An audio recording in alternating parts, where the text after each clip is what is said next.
مہاجر دانشور کچھ لوگ آج ہمیں مہاجروں کو ایک ہونے کا مشورہ دیتے ہیں. مجھے بھی چند لوگ مل جاتے ہیں, وہ کس کے خلاف ایک ہونے کی بات کر رہے ہیں؟ وہ کہتے ہیں پختونوں کے خلاف ایک ہو جاؤ مہاجروں, پنجابیوں کے خلاف ایک ہو جاؤ, سندھیوں کے خلاف ایک ہو جاؤ, بلوچوں کے خلاف ایک ہو جاؤ, سرائکیوں کے خلاف ایک ہو جاؤ. اچھا ٹھیک ہے, ایک ہو جاتے ہیں, تو پھر کیا یہ پختون جا کر ایک نہیں ہوگا, یہ بلوچ جا کر ایک نہیں ہوگا, یہ سندھی جا کر ایک نہیں ہوگا, یہ پنجابی جا کر ایک نہیں ہوگا؟ مہاجر کے ساتھ ایک ہو جائے, پنجابی کے ساتھ, پختون کے ساتھ, اور ایک دوسرے سے پھر لڑائیاں شروع کرے ایک ہو کے 35 سالوں سے. اور آج ہماری وجہ سے اس صوبے شہر میں یہ پیپلز پارٹی ہمیشہ سے مہاجروں کے خلاف پختونوں کو استعمال کرتی رہی ہے. یہ پیپلز پارٹی ہمیشہ سے مہاجروں کے خلاف بلوچوں کو استعمال کرتی رہی ہے. یہ پیپلز پارٹی ہمیشہ سے سندھیوں کو مہاجروں کے خلاف استعمال کرتی رہی ہے. اور اس شہر میں الطاف حسین رو سے پیسے لے کر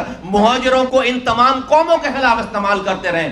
آپ جو لوگ ہمیں ایک ہونے کا مشورہ دے رہے ہیں, دوبارہ یہی چاہتے ہیں کہ ہر گلی محلے میں مورچے بن جائیں, ہر محلے میں, ہر علاقے میں مورچے بن جائیں. میں مہاجر بن کر پختونوں سے لڑوں, میں مہاجر بن کر بلوچوں سے لڑوں, میں مہاجر بن کر سندھیوں سے لڑوں, اور وہ ان کو پیپلز پارٹی پختونوں کو, سندھیوں کو, بلوچوں کو مہاجروں کے خلاف استعمال کرے. نہیں نہیں نہیں, پاک سرزمین پارٹی تمام پاکستان کی زبانیں بولنے والے, مسلک مذہب کے ماننے والوں کی جماعت ہے. ہماری آج طاقت یہ ہے کہ آج اگر میں مہاجروں کی بات کر رہا ہوں تو پختون کو میں دشمن بنا کر نہیں کر رہا, سندھیوں کو دشمن بنا کر نہیں کر رہا, بلوچوں کو دشمن بنا کر, پنجابیوں کو دشمن بنا کر نہیں کر رہا, بلکہ آج اگر مہاجروں کی بات کر رہے ہیں, سندھیوں کی بات کر رہے ہیں, پختونوں کی بات کر رہے ہیں, تو سب ایک دوسرے کے ساتھ کھڑے ہو کر ایک دوسرے کی حمایت میں یہ بات کر رہے ہیں. ہم نے ایک دوسرے کو اپنا مخالف بنانے کے بجائے اپنا ساتھی بنایا ہے. جبھی آج پیپلز پارٹی اس شہر میں نسلی فسادات نہیں کرا پا رہی.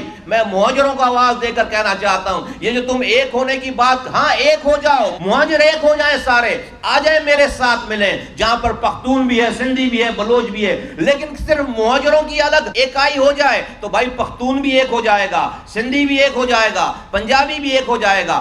وہ بھی پھر اس کو پھر یہ پیپلز پارٹی استعمال کرے گی. اور استعمال ہوئی نہیں ہے کیا, آج سے چند سال پہلے کی تو بات ہے, ہر جگہ امن کمیٹی بنی, یہاں پر پٹیل پاڑا پہ فائرنگ ہوتی تھی, کٹی پاڑی پہ فائرنگ ہوتی تھی, لیاری میں بس سے اتار کر مارتے تھے, اردو بولنے والے علاقوں میں پختونوں کو اور بلوچوں کو مار دیتے. دوبارہ آپ اس شہر کو اس طرف دھکیلنا چاہتے ہیں. یہ پیپلز پارٹی اپنے کام کرتی رہے گی اور پھر ان تمام لوگوں کو آپس میں ملائے گی. تو یہ حل نہیں ہے. حل ہمارے پاس ہے جو ہم بتا رہے ہیں, ہمارا وہ جو نظریہ ہے وہ ہے حل, اس کے علاوہ کوئی اور حل نہیں ہے.